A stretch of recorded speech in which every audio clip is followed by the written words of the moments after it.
Dr. Best. This is my last and final blog, and it is over web credibility. Um, I don't even think the kids really know what it means to do research. I think they kind of know the gist of it, but they don't know the logistics and what it takes to actually conduct research and it be credible. I think a lot of them um, know Wikipedia and what they hear and see on TV or the radio and in music and other mass medias, and that's what they believe is believed to be true. So we started out with a PowerPoint and just kind of giving them just like a brief overview and to know what it means to have and to obtain credible web information. So we talked about, like the New York Times and stuff like that versus Wikipedia. And we talked to them about the fact that Wikipedia is solely information based. Anybody can, or not information based, but the fact that anyone can go on there and edit the information that's on Wikipedia. All you have to do is have, a little login account. So that if I wanted to go on Wikipedia and change something about, my favorite music artist, where information about them, all I have to do is go on there and press edit. But the fact that New York Times, um, NOLA.com, things like that um, are reliable sources, and that when they're going on the internet to find information, that they need to make sure that they pay close attention as to where they're getting their information.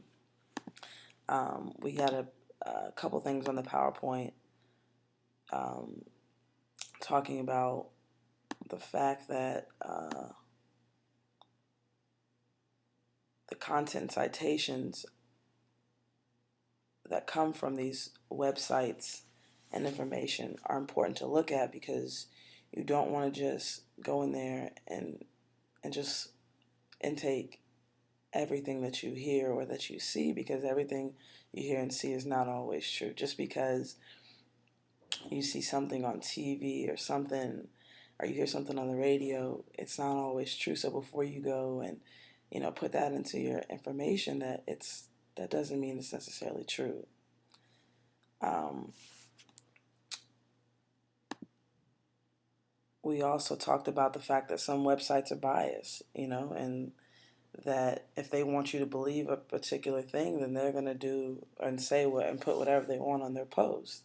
Or the fact that blogs um, are really biased, and we gave them, I think it was like a couple websites that had to do with smoking, and I think like one was like um, I think this is the class that you also sat in on, where um, one was blog based, one was actual like a company that kind of wants you to smoke, and then the other one was actual medical information, and we had them tell us which ones and why they felt that these were reliable and credible sources.